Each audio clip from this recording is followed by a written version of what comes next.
Welcome to the Extraordinary Health Podcast. I'm here with your host, Dr. Paul Bekkum. We're also here with Alli B. My name is Alli A. How's it going, everybody?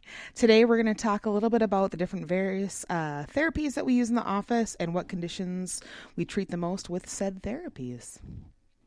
Fun. We'll let Alli B lead us off here. So what are the top things you do treat in the office? Like top three.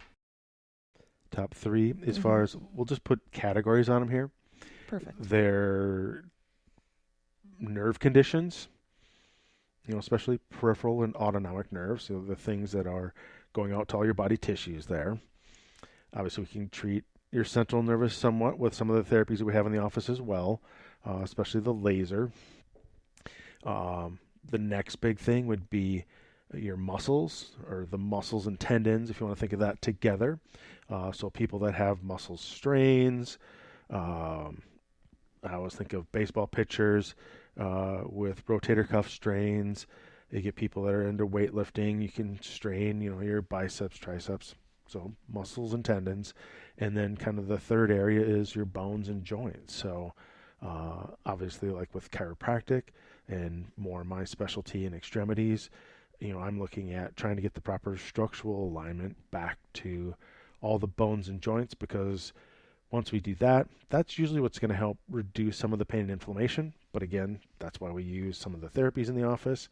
And once we have the proper structural alignment of things back, then we can functionally strengthen things back up again to a point where, hey, you're pretty solid and you're really not going to have a chance of this condition coming back. And all the therapies that we have in the office are things that you can't do at home. I mean, I guess that's what I always try and have in the office here.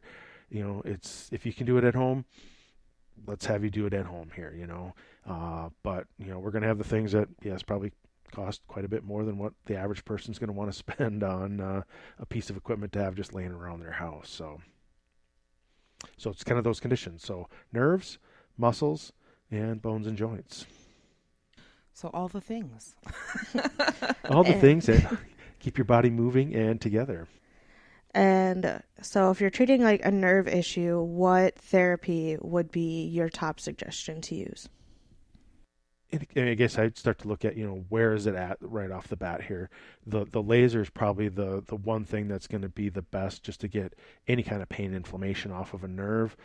And it's going to also help that nerve even function a little bit better just by some of the frequencies that are with it. And the laser would be something, even if you did have something going on with your brain, that's been some of the latest research that the Laser Therapy Institute just had in their own podcast here just back a few weeks ago, maybe a month, on how the frequency 1064 has been helping out people with like Alzheimer's and Parkinson's. And, we can use that to help patients that have that going on, because it's going to help improve some blood flow and decrease inflammation that the patients have going on, with their brain tissue there too. So Yeah, I feel like I'm getting Google Scholar alerts at least twice a week on traumatic brain injuries and laser therapy as well. So it can be used for a lot of things that people don't generally assume it can be used for. And with our laser that we have in the office, it is incredibly powerful. I know you were saying prior to the podcast that you've been working with lasers for years, but this is like the best one on the market. I too have been working with lasers for years, and I still can't believe the amount of power that this thing puts out. It's pretty incredible, and we have protocols for, every part of the body and every condition you can basically think of that's indicated for laser. Yeah, almost any kind of nerve, muscle, or bone or joint condition, the laser is going to probably be, the safest thing. There's no side effects to it. There are some precautions. We don't want to be running it over things like implanted electronic devices or anything like that, but we can still run it on people that have things like, heart defibrillators or pacemakers or the sleep apnea devices there, or even implanted TENS devices. We just don't want to run it over where that device is there, just out of precaution. So, Is there any other reason you wouldn't do laser on someone besides like implanted device? Like, is there anything that would be like, oh no, that's not safe for you? Out of precaution, the one big thing would be with pregnancy. You don't want to, don't know how it's going to affect, mother and baby. So, and just like with just about anything else with the pregnancy, it's like you need to be overly cautious with things there to make sure that you're not going to put a stress on the mother or on the baby, just because it's never been studied before, and especially baby, it's starting to form, and you don't want to be like speeding things up or slowing things down. I think if you're accidentally exposed to it for a very short period of time, that's not the big issue, but you don't want to be running that. Not You directly. could not directly over the fetus, but say you had a lateral epicondylitis. Yeah, we could run it on that, but we're not going to run it on your abdomen. We're probably not going to run on your back or anything where we can keep it away from the baby there. So Makes sense. Can't even have deli meat when you're pregnant. It would stand to reason. There's a lot of things Yo, that need I to be want a cautious Get rid of sandwich those so nitrates. bad. I bet. I went to bet. Subway today and got a veggie wrap. It's not the same, but it's okay. Get that Yeah. meat substitute. But yeah, just like with anything else, it's always best to err on the side of caution there. So And what would you say if someone had issues in their joints or bones? What therapy would you do then? Well, I mean, typically, some of the people that are going to come in, the most common thing we see is arthritis, and usually it's a knee or a hip, maybe an ankle or a foot. Obviously, you can have it in other places too: shoulders, elbows, wrists, hands, all that kind of stuff. But knees are probably the most prevalent. Although I find that if they have a knee arthritis condition going on, they've probably had a long-standing hip or foot and ankle issue going on that's actually caused the knee to go bad. So we should have probably caught something earlier. If they've been a patient of ours, I'd be really upset with myself that I didn't catch that a long, long time ago there to get it corrected. So arthritises, I mean, with those, again, pain and inflammation wise, the laser's awesome. But usually we pair that with, and probably the thing that's going to get people the biggest bang for their buck here is our focus shockwave. I mean, almost immediately. I mean, I know I just, for myself, I was out, we've had so much snow this year, trying to chip out some of the ice at the end of my driveway here so we can make sure I don't have a lake there, and we can not also have a skating pond in the morning. But I really stress some of the muscles in my forearm and in my elbow, and every time I've ever run focus shockwave on on any tissue, just about any patient, I feel like I get about 90 to 95% of it gone. I mean, I can still tell I have a problem there, but I would probably go and do things and just not even notice that it's going on. So it's really, really good at decreasing pain and inflammation. That focus shockwave also helps to stimulate stem cells in the tissues there, your body's own stem cells. We're not injecting stem cells into you. We're literally just using that therapy, and the laser therapy actually helps stimulate them as well. So between the two, we activate the stem cells in your body so it can heal up. So the other big thing is we just want to make sure we give you the proper nutrients, or make sure that you're eating the proper nutrients, which would be like essential fatty acids and essential amino acids. And again, if you want to go out to the Laser Therapy Institute podcast, they just had one on amino acids where they had a gentleman on there who's even worked in the Shriners Hospital with burn patients, and he's developed different types of amino acids for different types of conditions, and that's probably something good to go check out and see just what kind of a blend would be helpful for you to heal up. So we don't see it as often, but another bone condition I think of is, fractures, even minor fractures. And we have pulse electromagnetic field therapy, which is basically, basically designed for that. for helping heal Those fractures. Yep. Yep. So, and I think that thing's great for so many different things. And what's the effect that it's having for bones? How do bones heal?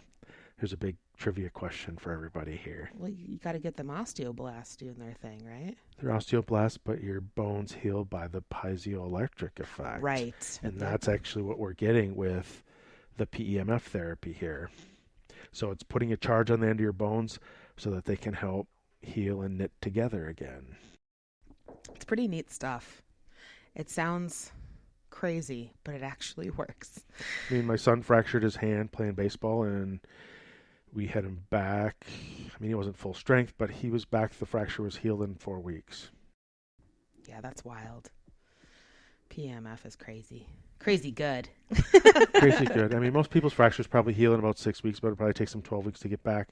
I think he was pretty good to go in about 6. So it cut it about in half, the healing time that it would take to get that where it should be at. So, how long is treatment with shockwave on like your knee?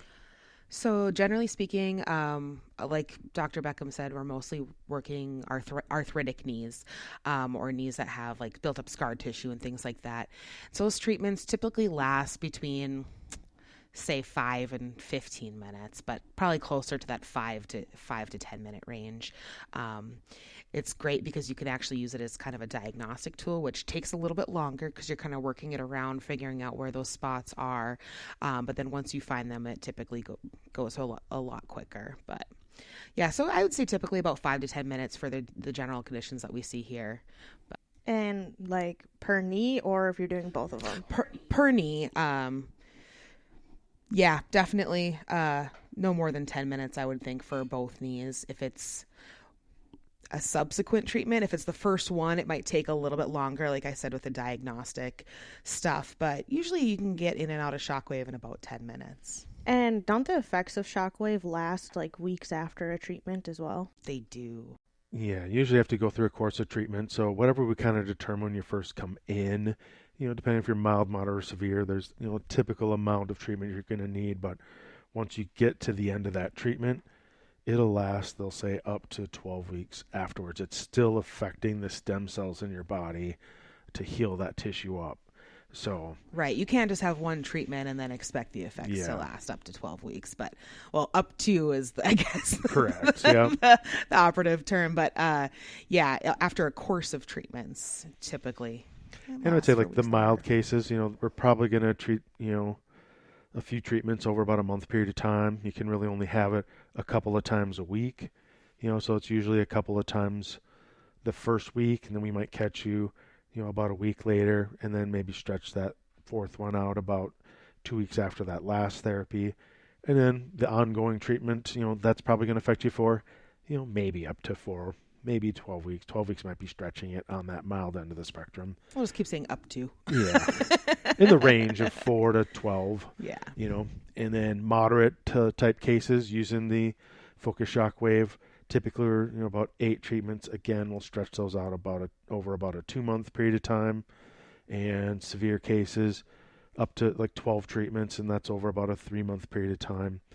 And then depending on the moderate to severe patients, might occasionally need some touch-up treatments, but that's where, hey, we can probably wait almost that 12 weeks after you're done with your last treatment, just to kind of see where you're at with that, see if you've had anything kind of come back. If you have, you might need 1 or 2. I mean, like one treatment, might let it go even another 3 months. And again, you might just need to come in every quarter and just have some treatment done just to help make sure everything's staying healthy there. So. And does shockwave, it doesn't treat just like the surface, so how deep does a shockwave treatment go? Shockwave penetrates the soft tissue, like 4 to 6 inches? 4 to 6 inches, yeah. Yeah. And it kind of depends. So if we're working on a smaller part of the body, like say the bottom of the foot, the plantar surface of the foot, we're going to use an offset on top of that so that it doesn't penetrate quite as deep, because we don't want it to go through the foot and beyond. We want it to actually target the tissue inside. Yeah. So we have ways to kind of adapt. Because the kind of shockwave we have, again, it's a focus shockwave. So that beam is focused out about 2.5 inches where it kind of intersects. So that's where we can literally use it as a diagnostic tool with people here too. And the reason why we use an offset, because we use an offset, meaning it puts an extra little bit of like a silicone gel pad on top of it, so that the therapeutic portion of that is hitting the tissues that we want to get treated. But with the diagnostic portion, say somebody has like a really bad myofascial trigger point that's deep, like in a hip, we can literally take this, find that spot, and if they've been having pain that radiates down their leg, they're going to feel it in the exact same spot that they've been feeling it. And that's the tissue that we need to treat. And, the therapies run. It's going to feel a little bit edgy. I mean, we run it at about a 4 or 5 out of 10, with 10 being unbearable pain. So a tolerable range for most people there, and we can always turn the therapy up or down as you're having it done too. We don't want it to be making you pass out or making you break out in a cold sweat or something like that. But we do want to make sure we get that tissue treated, so we get it knocked out, so you don't have that problem coming back again. But that's also where we need to look at some chiropractic things, or maybe you need orthotics, or maybe you need, different biomechanical things. Maybe you just need some exercise to strengthen some things up here as well. But the focus shock wave, you'll know when we're hitting that tissue, and you'll know as you go through treatment that, hey, it's getting better and better and better to the point where, yep, it's doing pretty good now. I really don't feel that at all. So it's not pain-free, but... It's not pain-free, but on a plus side, it is a passive therapy, or what we would call a passive therapy, meaning that as a patient, you basically we put you into a position for, working whatever part of the body we're working on, and you basically just get to hang out there. You just have to verbally check in with us, let us know where you're feeling and what you're feeling, so that we can kind of, coordinate the treatment thusly. But yeah, you get to just kind of hang out, and you're in a little bit of pain, but like I said previously, only for about 10 minutes. So not so bad. At max. At max, there, yeah. I mean, and we're going from spot to spot that are painful. So you're going to have downtime in between where it feels just fine. And yeah, and you can do anything for a couple minutes, right? The human body is very resilient. But usually the interesting thing is with the focus shockwave, once you're done, it's like, it doesn't hurt. Right. I mean, it's like, wow. And, you give it, I always tell people to give it about 15 minutes. That way you kind of know, okay, yep, here's where it's at. But it still takes a little bit more time for your body to kind of adjust to that, to get the blood flow going to all those tissues again. And within 2 hours, you might be like, oh my goodness, this is doing really good. I can feel a little bit, but hey, it's really getting better here. So. Yeah, depending on your condition and the part of the body, I've done it to myself where I've gotten up off the table and gone, wow, I feel great already, immediately.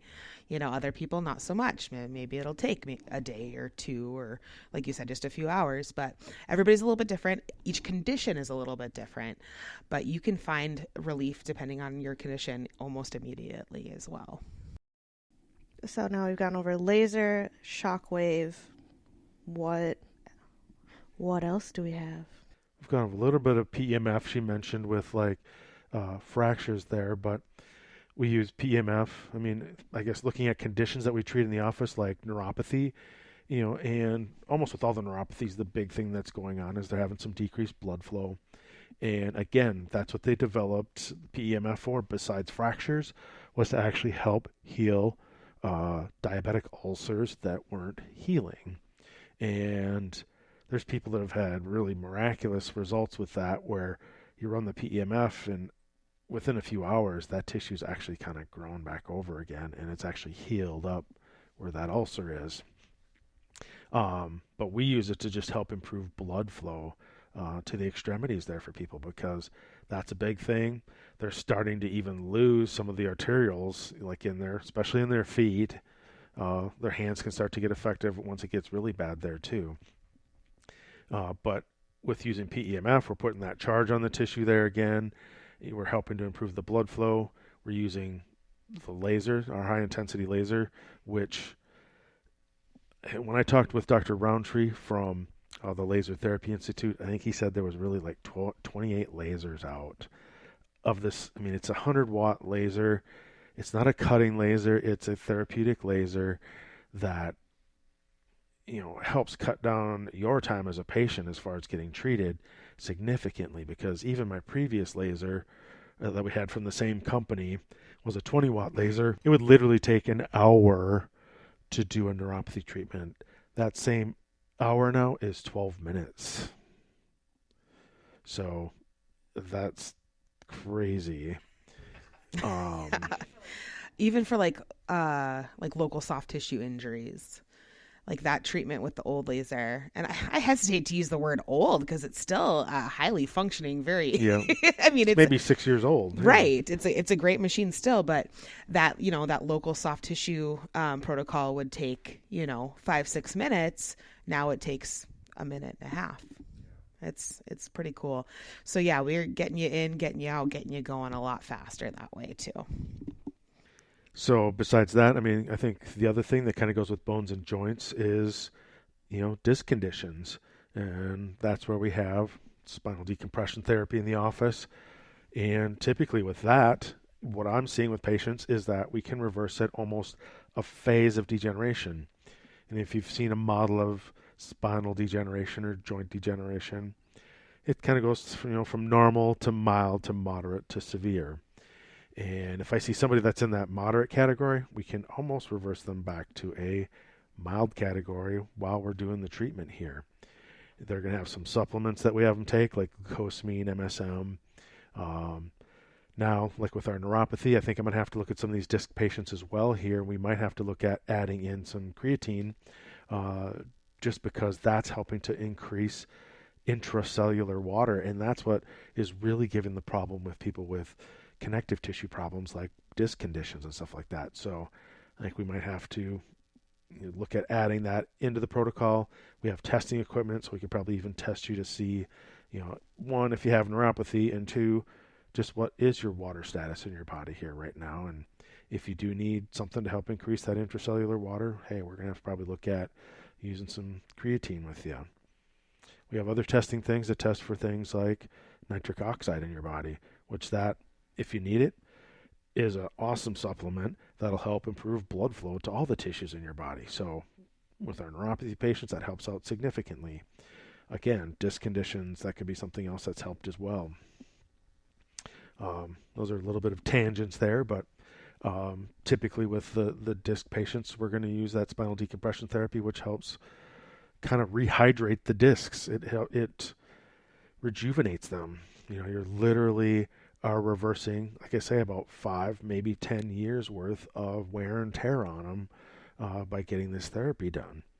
And usually we're using it in conjunction with some of the other therapies, like using the focus shockwave to help stimulate some of those tissues as well, and the laser therapy too. So yeah, I feel like the average person doesn't really realize how little blood flow there is into those intervertebral discs, and it's minimal, which is why it takes them so long to heal. When you've got disc issues in your back, if you're listening to this and you've got disc issues, you know how long that pain and that discomfort lasts, and it's because they don't heal very quickly.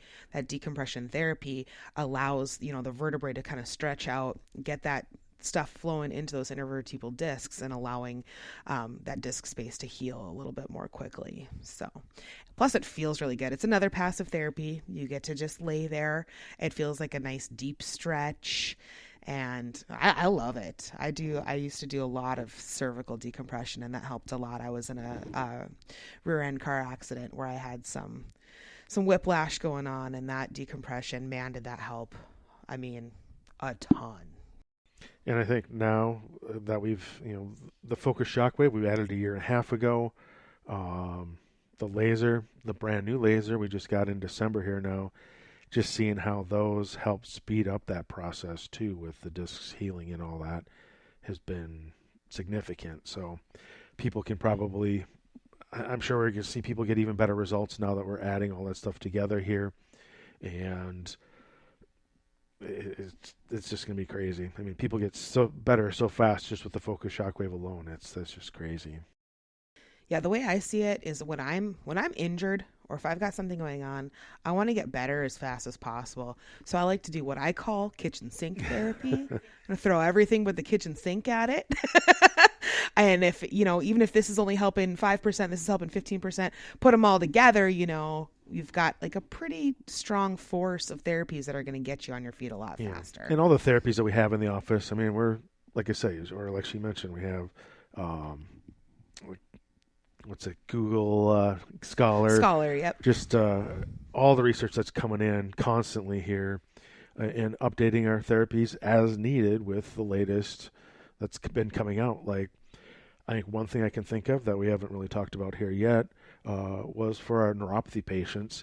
was had got something. It was just on PEMF itself, but they were stating how, I can't remember what European country it was that was doing the study, but how PEMF therapy at the frequencies that our PEMF can work at has helped with central nervous system neuropathy here.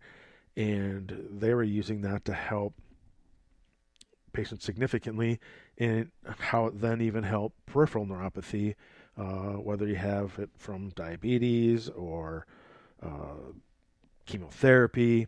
I mean, it's just adding these things together. We're trying to get a synergistic effect from all these here so that we give you the best treatment possible to get you better as quickly as possible and have it last for you as well. So, how long is a typical neuropathy treatment? Say like they just started the program and they're coming in for their first visit after testing. After on a regular visit basis? Yep. So that can actually, there's a fair amount of range in there. It depends on whether we're working upper and lower extremities, or if we're just working lower extremities or just upper extremities. But we do the PEMF therapy that takes about 10 minutes. We also do laser therapy and shockwave therapy. The shockwave therapy, again, about 10 minutes.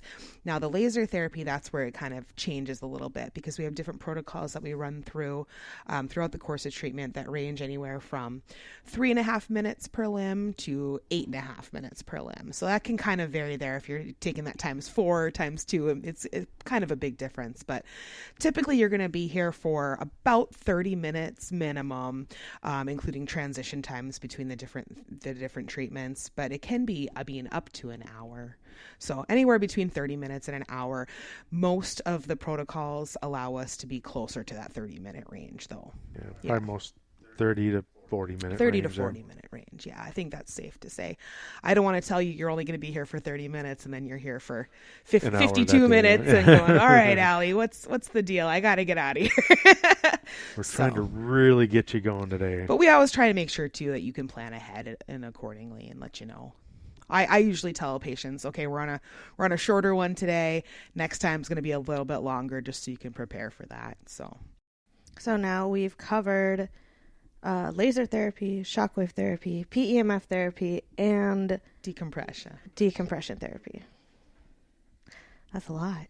That is a lot. That's a lot there. And that's not even everything we do. Yes. Layered on top of that, we get into functional medicine things, but there we would go down a rabbit hole here because everybody's different. And with that, we have questionnaires that we have people fill out right away so we can at least see where they're at.